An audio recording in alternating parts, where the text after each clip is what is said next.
So Pantheon goes on you. Let's see when. Okay, Pantheon goes on you. Option number 1, run. Option number 2, run. Option number 3, run. Tell me more about which direction do you think you should take and why? 2. 2, but why? It's kind of the best, like, distance-wise from Pantheon. Exactly. He did run in 1. Why is this bad? Look at the Pantheon. He can just fly, yeah. Yeah, he can just go on you. And he didn't even need flash. This guy's so fucking bad. He has sliding range. So if he goes here, you walking like this, he will double you from here to here. But if you walked up like this and he's here and you're here, he can't do much. Hey guys, Pizais here. Welcome to the video. In this one, we are going to learn how to play the map macro and how to play the macro in general as an AD carry. We're going to focus on rotations, we're going to focus on wave management and other very important fundamentals as an AD carry. So if you are an AD carry main, you gotta watch this video. And please, if you are an AD carry main and you don't know about this channel, you gotta subscribe right now. On this channel, it's gonna happen so many nice things for any AD carry main. We're gonna learn so much. So if you're an AD carry main and you really want to learn, go ahead and make sure you subscribe, like, and hit the notification bell. He's walking up, he backs off. You put the word, which placing the word into the brush is good if he's already there or if he's so close to the brush that you know he's gonna get there. But let's be honest, Pantheon is facing this way. He's quite far from the brush. Most likely he's not gonna go in that brush, so we kind of wasted the word. Okay, now Pantheon is looking to do something. Where should you click right now? Since he positioned it inside more aggressively. Exactly. Because you see, like you clicked up. Okay, now this is good. So you need to mirror him better like this. But you mirrored him good. The reason why I'm talking about this is because you only try to base your clicks based on his movement, but you also need to base it on the minions that are getting lower. Because the reason why you're walking up here is because this minion is getting low. If you're walking up and the minions is not about to die, that's bad. Like this, for example, why are you walking up? This minion is like almost full HP. So you should match your timing when you walk up with the minion dying. And as you're walking up, you should pay attention to what Pantheon wants to do. Now, minion is about to die, you get the experience, good. You get the experience, good. Now you don't walk up because the minions don't die. Now you walk up because the minions are gonna die. Awesome. And here, from a scale from 1 to 10, how scary is if they jump on you right now? Extremely scary. Okay, so we have 1, 2, 3, 4, 5, 6, 7. Okay, let's say we have 7 minions that do basically 10 damage per auto attack. So if they need like 15 seconds to kill you, that means it's basically 70 damage multiplied by 15. So around 900, roughly speaking. I don't want to do the math. So you're telling me that it's really scary to get engaged with the Pantheon when you know that if Vayne jumps on you and she stays in a fight of 15 seconds, let's say, only the minions alone, they do around 900 damage, which is basically the full HP of the Vayne. So you see, the minions are more powerful than you think. They can protect you. If you stay here and they jump in, since you have HP, you have summon spells, you can cleanse, you're super safe here. So what should you be doing with the wave right now? Trying to attack, like kind of poke them. Yes, to poke the enemies. So in this case, okay, so Vayne right now is 3-0. So, what stops them from all-inning you? The minions? The minions. So you're telling me that you want to spend 5 seconds to poke them, when all what they're going to do, they're going to kill your minions. So then what is going to happen after they kill your minions? They're just going to attack us. They will just kill you. Are you an AD carry main struggling to make an impact in your games? Is your damage output disappointingly low, leaving you feeling frustrated and powerless in the role you love? Introducing our specialized coaching program designed to supercharge your AD carry performance. Imagine a world where your damage, decision making and farming skills are 10 times better and the outcome of your games is no longer left to chance.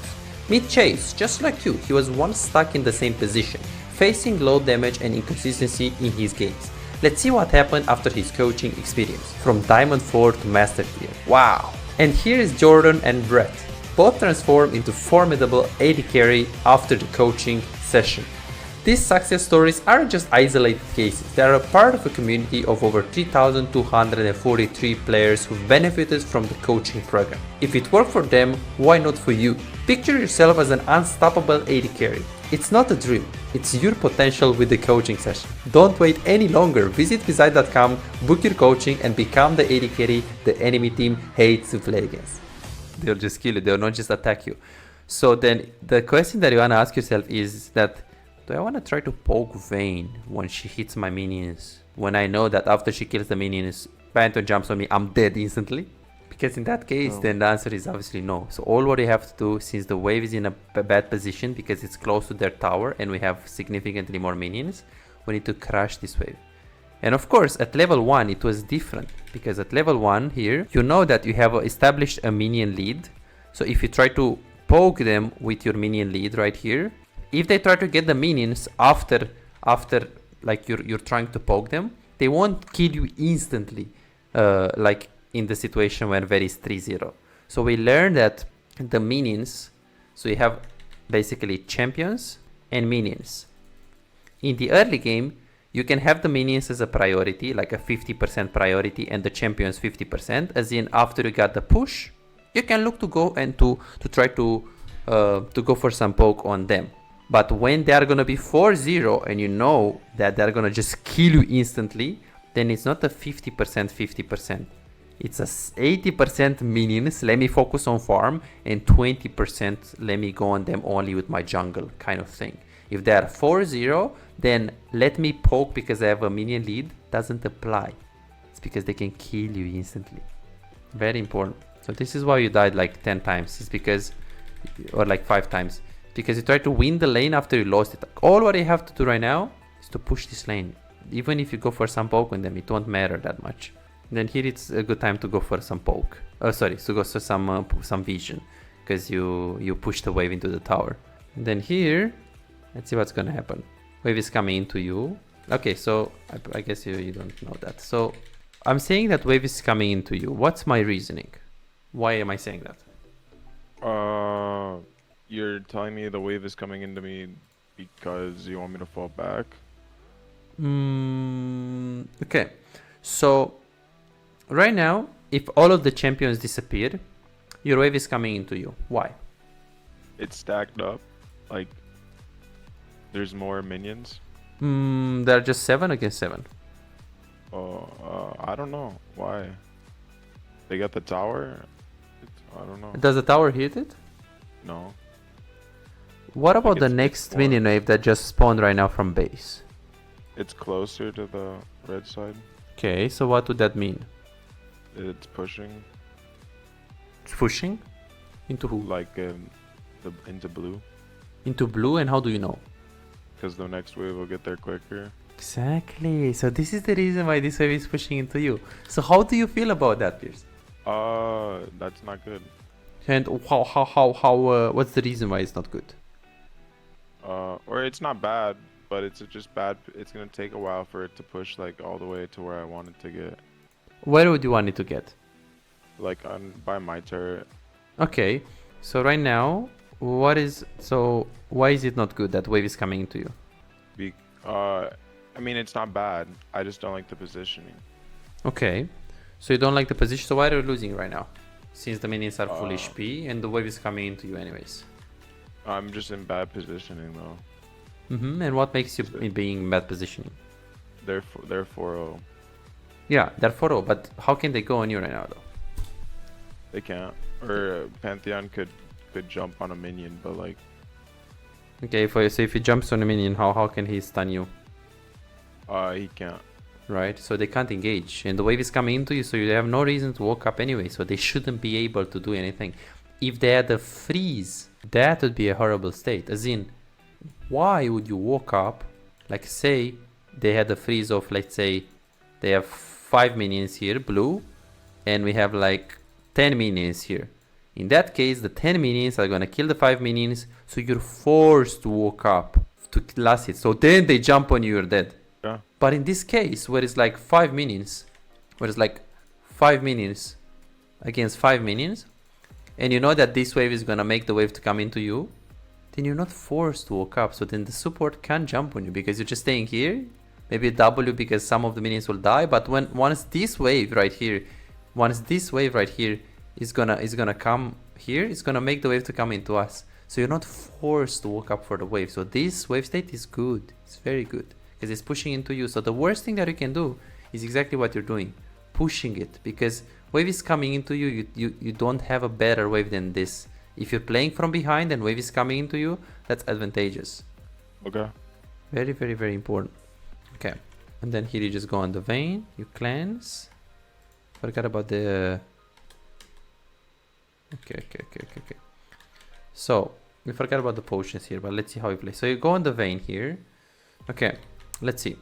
So from a scale from 1 to 10, this fight is doable. So it could be coin flip negatively, as in you're gonna lose 100%. It could be easy win, or it could be 50-50. Where do you think this is? Like 50-50. If Pantheon lands his Q, he kills me. But if he doesn't, we kill them. So how would you like to play this? Well, from like when they jumped on me, I'm not in good positioning, but I should probably like I could kite near the towards the river a little bit. Yeah. So you see that right now you're actually going to the Pantheon. So you should be here, click back here, go on the vein, go here, go on the vein, go here, go on the vein, because you're so close to the vein that vein and Pantheon can hit you. Rakan has this range. So if we're looking at the vein is like, hey, I can hit Ashe here, so I'm fine. But Pantheon can also hit Ashe. Rakan cannot hit me, so it's good. So this is why you see how nice she's kiting. She's kiting away over Rakan.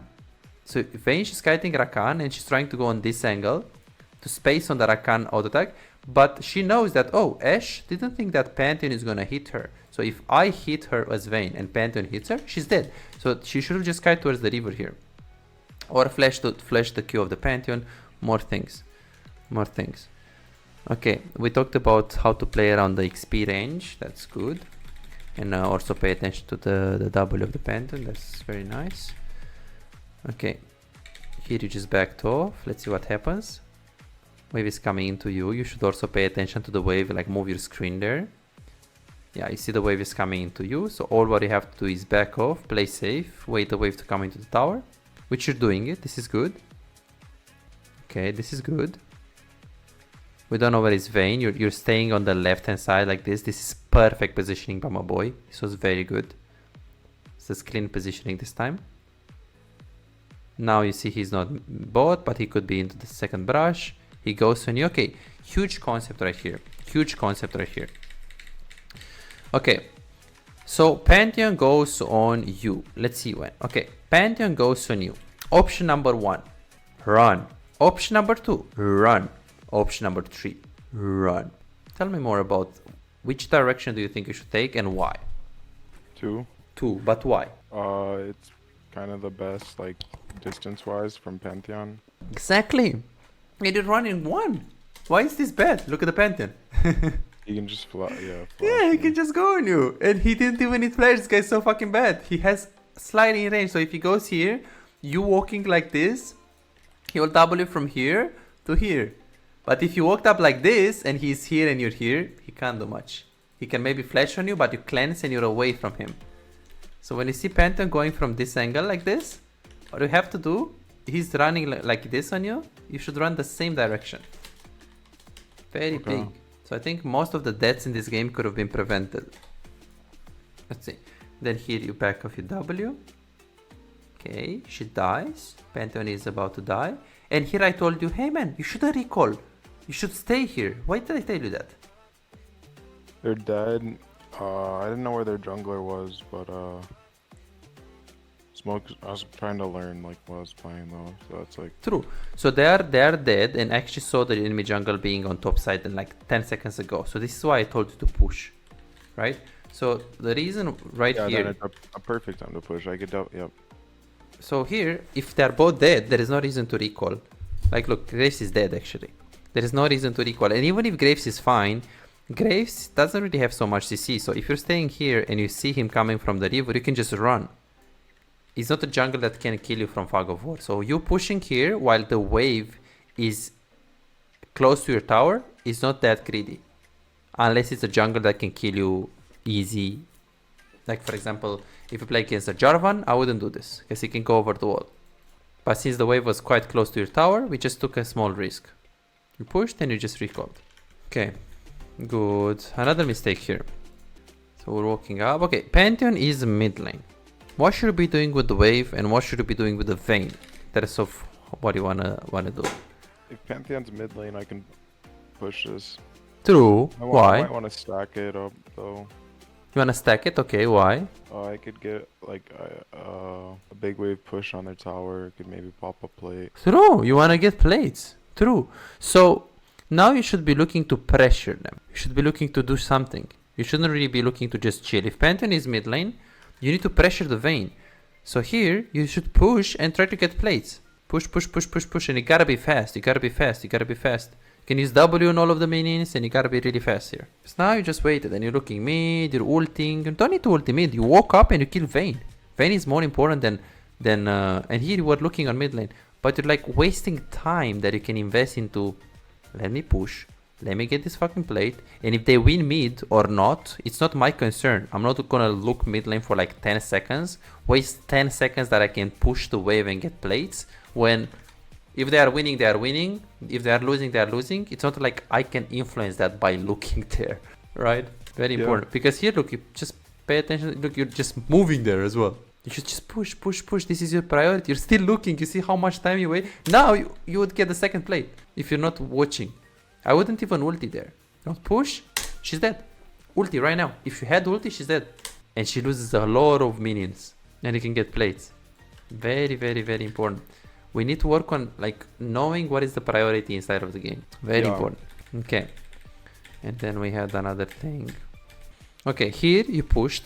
I said don't slow push and don't freeze, because if the Vayne goes mid, you need to force her to come back a wave to bot. If you just push the wave. Here I said that be careful, you don't know where is Pantheon. Go towards mid lane a little bit. But then when I saw Pantheon moving towards mid lane, I said no. Wait a second, Pantheon is going towards top lane, you're safe, let's push one more wave. And here after I said, you need to go back to mid lane. Why did I have you go back to mid lane here? What was the reason? I'm like applying pressure, just hovering. So like, if there's a skirmish, like I can True, easily, like, but you wanna take the tower bot lane, preferably. Why can't you do that? Why can't you push one more? Panth could ult. Exactly. Or TF. Or TS to his face. So then you hover mid, but do you wanna stay mid? What do you wanna do mid? Probably look for an ult like right now. Yeah. And when, like, do you plan to stay mid? Do you plan to recall? Do you plan to return bot? What do you plan to? Return bot. Yes. Based on what do you wanna return bot, or how do you decide? If TF is pushing. Exactly. So you just need to look at mid lane, ulti. You were very slow. Like if you ulti there, he was dead. We were slow. And then now you hover a little bit, and since Twisted Fate is pushing bot and you have no CC that can be used in a very short period of time and kill them, you can go bot right now. You don't need to stay mid. Go bot. So you just hover the play. You didn't like plan to go, okay, I'm gonna group mid and stay there 40 minutes. No, you didn't plan that. And then you go back to bot. This is how League of Legends works. It's adaptable. You adapt based on your minimap and based on the enemy champions. If they didn't have a Pantheon, then you would actually push one more. But they had, unfortunately. They had Twisted Fate too. So this is why you played it like that. Good. 1930. Let's see what's 1930. Okay, here I told you, hey, let's recall because you have 1k gold. Then I told you, hey, let's go mid because you can't go bot since Pantheon can come again. And right here I said, hey, take this wave, but you need to return to bot. Why did I say that? Vayne's pushing. Yeah, Vayne is pushing. The wave just got cleared. Yes, and you just have one item. So you catching the wave bot is important. If it was level 16 right now, you have 4 items and a half, even 3 items, then you not going bot lane is considerable. If the Baron was up and everyone is grouped there and you have enough items, same thing. Not going bot lane is considerable. But since you have one item, you're 1-4, useless.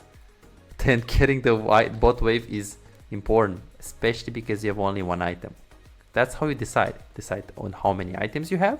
Then you decide on you know, bet or not sure, like if it's up, like here it wasn't up, so it wouldn't force you to go there. Decide on items, and you decide on objective control, whether you should go back to bot or not. And here I told you, hey, let's push one more because you're not gonna get mid in time. And then here you backed off because we didn't know where is Pantheon. Then you go into the fight. This was good. You try to hover a little. Okay, this was good. You go to mid, you catch the wave. This is the perfect macro.